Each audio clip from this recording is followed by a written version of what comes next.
오늘부터 고난 주간을 우리가 보내게 되면서 예수님께서 하루하루 십자가의 죽음을 향해서 그리고 그 십자가의 죽음 넘어 부활에 이르게 되는 과정들을 우리가 한 발짝 한 발짝 따라가면서 주시는 교훈들을 함께 살펴보려고 합니다.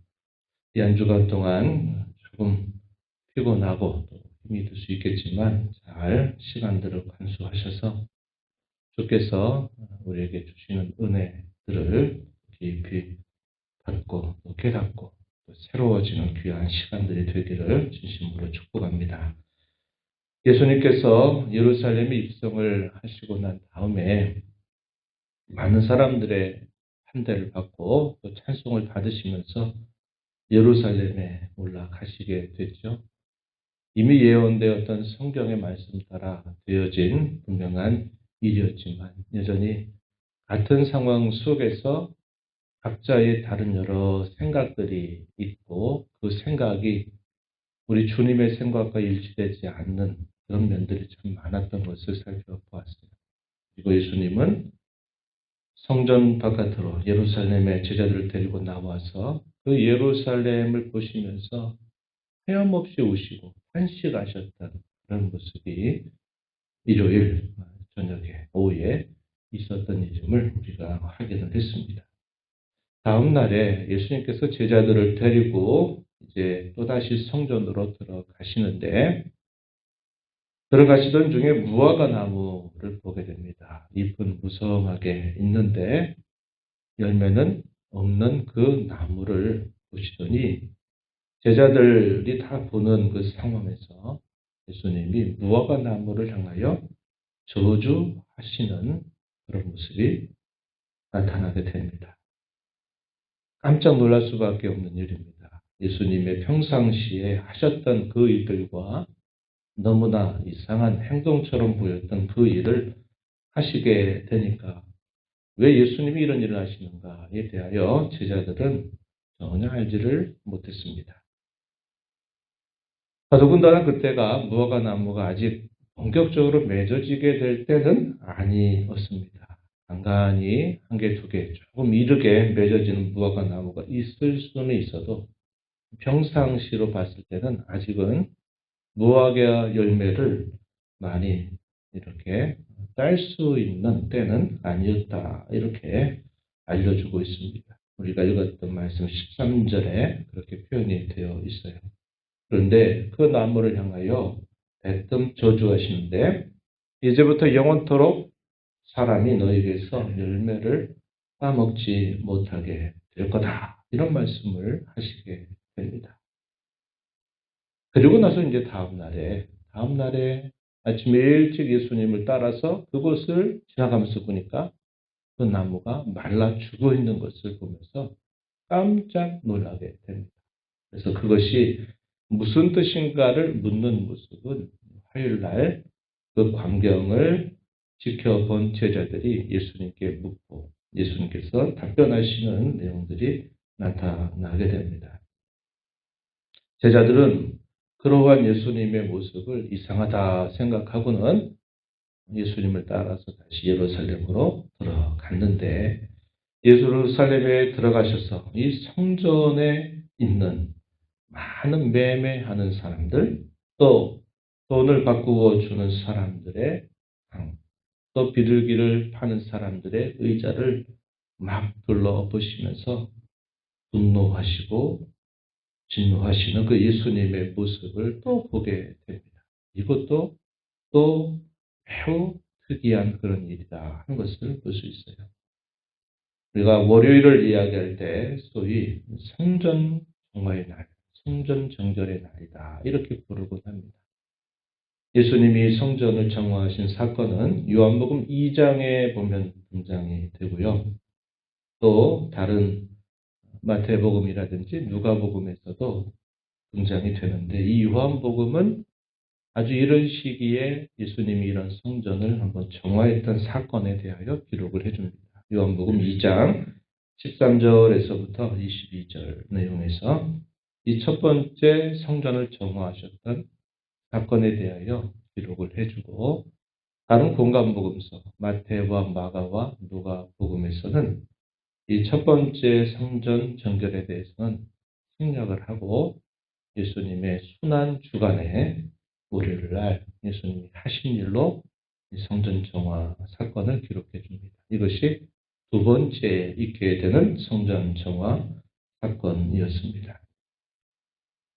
예수님께서는 심하게 책망을 하시는데 이사야 선지자를 통해서 하셨던 말씀 그리고 예레미야 선지자를 통해서 하셨던 말씀을 인용하셔서 예수님이 심한 책망을 하십니다. 내 집은 마음이 기도하는 집이다 라는 이 말씀은 이사야서 56장 7절에 있는 말씀을 예수님이 인용을 하셨어요. 만민이 기도하는 집이다.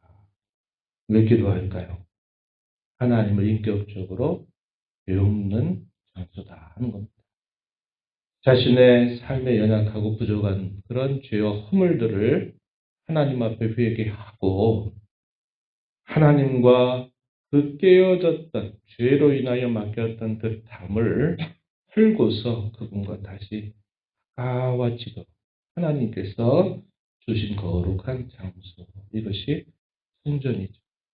그들이 제사를 드리게 되는 궁극적인 목적도 어디에 있습니까? 하나님을 가까이 만나고 하나님과 교제하는데 이 제사의 궁극적인 목적도 있는 것이죠. 자신들의 죄와 허물을 속죄하고 하나님과 다시 화목을 얻는 장소. 이것으로 하나님이 성전을 그들에게 지어주신 것이다 하는 것입니다. 그래서 이 기도하는 집이다라는 의미 속에는 하나님과 가까워지는 그런 곳이 진정한 이 성전의 목적이다 하는 것을 이 말씀을 인용하셔서 보여주고 계신 것입니다. 그런데 강도의 소굴로 만들었다는 이 말씀은 또 예레미야 선지자를 통해서 하셨던 말씀을 인용합니다. 예레미야서 7장 11절 말씀을 인용을 하셔서 말씀을 하시는데 강도의 소굴로 만들었다 이렇게 말하는 겁니다. 언제쯤 이야기입니까? 아주 오래전에 유다 나라의 패망 사건과 관계해서 예레미야 선지자를 통하여 주셨던 그 말씀의 내용이 아주 오랜 시간이 흘러서 또다시 그러한 일이 재현되고 있는 그 당시의 상황을 예수님께서 심하게 책망하신 말씀이다 하는 겁니다. 이 시간이 흘러도 이런 일들이 계속 반복될 수밖에 없는 이유는 우리 사람이 여전히 부패한 본성을 가지고 있고 비록 시대가 다르고 또 문화가 다르고 많은 상황이 변화되어도 사람의 이 근본은 변함이 없다 하는 것을 우리에게 확인해 주는 말씀이 된다 하겠습니다. 당시 종교 지도자들 같은 경우에는 당시 이런 매매하는 사람들과 더불어 암묵적인 거래를 통해서 서로가 윈윈하는 그런 모습을 가지고 있었고 그러한 일들에 대하여 어느 누구도 비판할 수 없었어요. 왜냐하면 그 비판해야 될 사람, 기억해야 될 사람들이 먼저 이런 종교적인 이런 이름을 앞세우고 자기들의 배를 채우고 자기의 유익을 구하는 일들이 먼저 진행이 됐기 때문에 어느 누구도 이 부분에 대해서는 아무런 말을 하지 않으면서 그게 그런 줄 알고 그렇게 지내고 있는 상황이었다 하는 겁니다. 종교 지도자들은 그런 암묵적인 거래를 통해서 자신들의 유익을 얻는 거죠. 또 매매하고 파는 사람들 또한 종교 지도자들에게 일정한 수익들을 건네주면서 자신들에 대해서 어느 누구도 아무도 말할 수 없는 그런 상황이 되어버리니까 이 성전의 궁극적인 목적은 사라져버리고 그 성전과 관계에서 그걸 수단으로 삼아가지고 자신들이 먹고 사는 일을 하고 있었던 모양새였다 하는 겁니다. 똑같은 죄에 연루되어 있는 사람이 죄에 대하여 뭐라고 말을 할 수가 있겠습니까? 아무도 그런 말을 할 수 없는 거죠.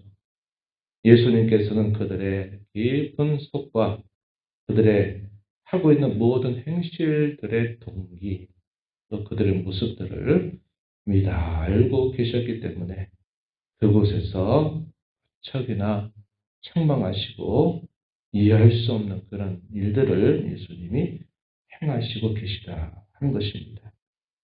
첫 번째, 이 성전 정결 사건이 요한복음 2장에 기록이 되는데 그때도 이러한 일들을 하시면서 그랬더니 당시에 이 성전을 맡아 책임을 지는 종교 지도자들은 도대체 네가 무슨 일을 하느냐라고 예수님에게 반문을 하게 되니까 예수님이 그런 말씀하시죠. 이 성전을 털어버려라. 이렇게 말씀하셔요. 46년 동안 헤롯이 그 성전을 다시 짓고 있는 중에 아직 완성이 되지 않고 그러나 그 자태가 웅장하고 화려하고 아주 멋지게 지어져 가고 있는 그 성전을 향해서 털어버려라 이렇게 말씀을 하시게 되니까 하시면서 뭐라고 하시냐면 이 성전을 하면 내가 사흘 만에 다시 짓겠다 이런 말씀을 하십니다.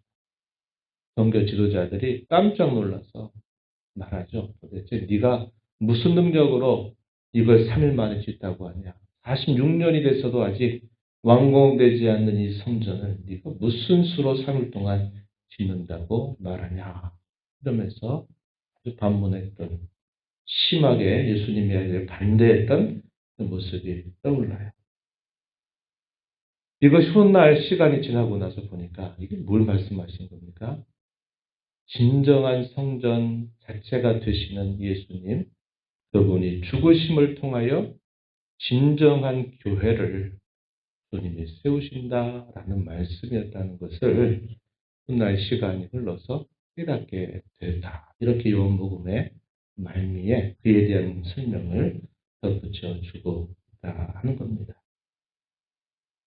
이와 같아요. 제자들의 경우에도 예수님 곁에서 이 월요일 날 무화과 나무를 저주하던 사건을 보고 또 성전에 들어가셔서 이렇게 정결하게 하시면서 무척이나 진노하시는 그 예수님의 모습을 볼 때는 그게 무슨 뜻인지 하는 것을 제대로 알아듣지를 못했습니다.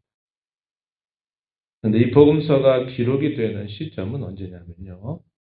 실제로 예수님이 그 하나하나의 말씀을 하시고 행동을 하셨던 그때에 다 그때그때 기록해가지고 완결한 기록들이 아닙니다. 복음서가 기록이 된 것은요.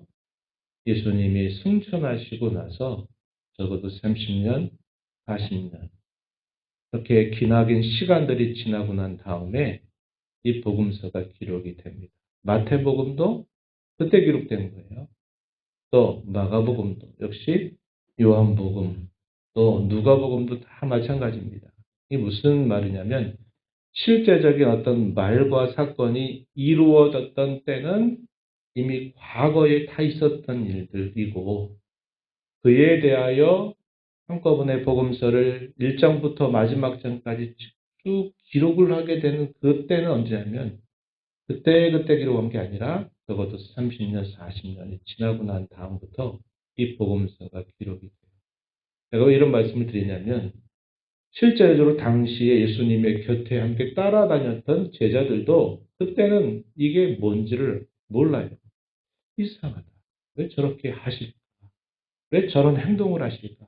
평상시에는 하지 않으셨던 그 행동들을 하시는 것을 보면서 왜 그러셨을까? 제자들마저도 이해를 하지 못한 것이죠. 그런데 30년, 40년이 지나고 나면 어떤 일이 생깁니까?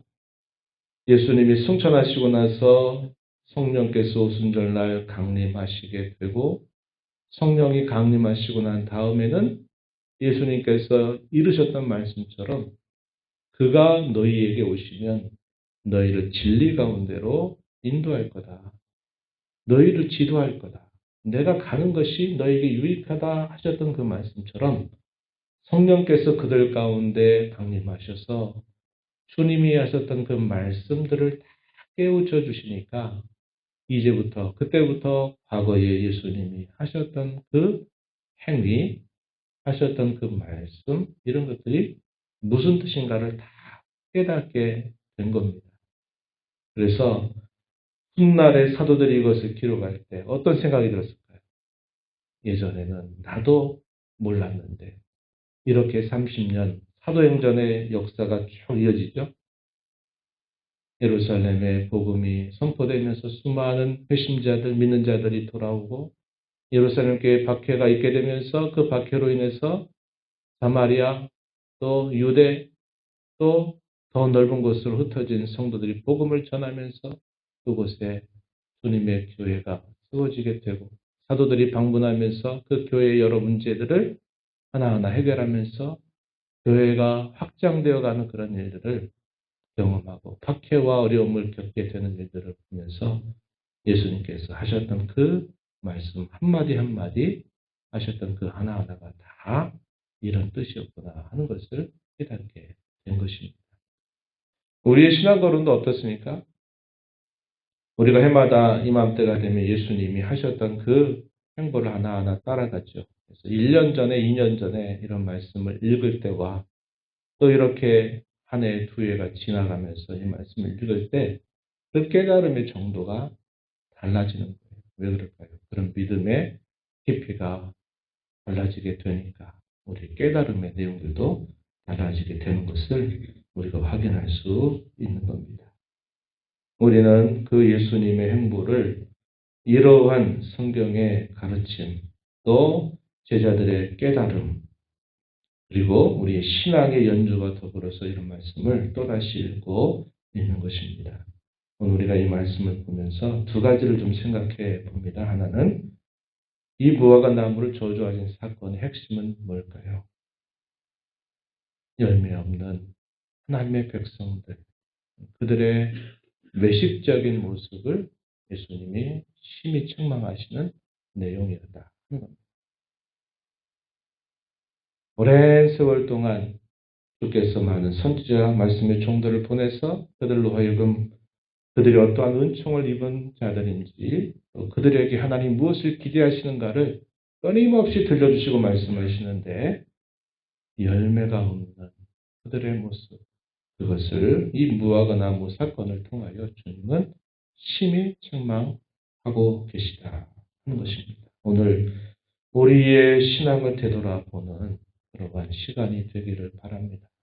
오랜 세월 동안 신앙생활을 하면서 신앙생활의 진정한 열매는 하나님의 성품을 닮아가고 하나님께서 바라시는 그러한 말씀들을 따라서 살아가는 삶의 모습, 그것이 우리 신앙인의 열매가 되어야 한다 하는 겁니다.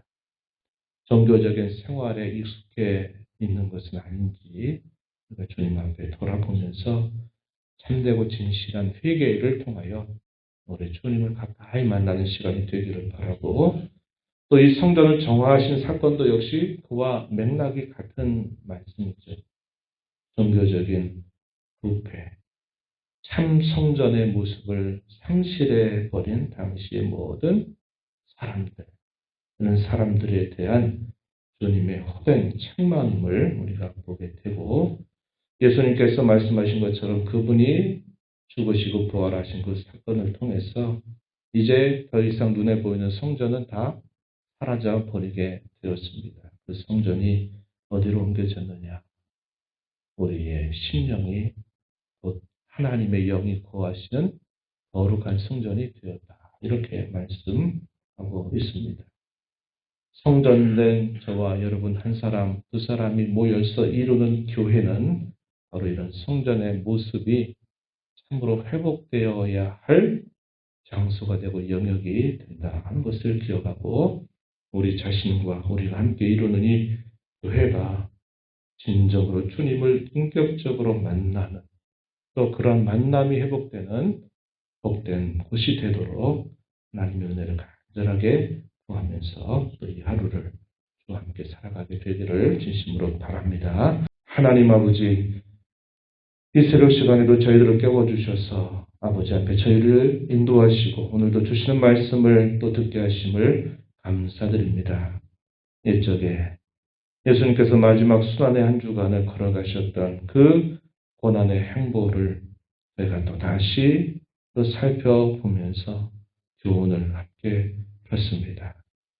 그때그때 하셨던 그 하나하나의 말씀들이 그 당시에는 깨닫지 못했어도 훗날 이 모든 사실들이 무엇을 말씀하는가를 분명히 알게 되었던 오늘 이 새벽에 주 앞에 나온 우리 모든 성도들에게도 이러한 주님의 깊은 깨달음, 오늘 우리를 향하여 가까이 말씀하신 주의 음성을 듣고 그 말씀에 순종하고 살펴서 이 고난의 행보를 따라가는 저희의 모습 속에 주님의 새롭게 하시는 부흥의 역사가, 새롭게 하시는 역사가 저희 자신과 함께 이 교회를 이루는 우리 모두에게 함께하도록 인도하여 주옵소서. 오늘 보좌 앞에 나와서 아버지 은혜를 간절하게 구하는 모든 심령들의 간구를 귀기를 주시고 응답하시기를 바라며 예수님 이름으로 기도하옵나이다. 아멘.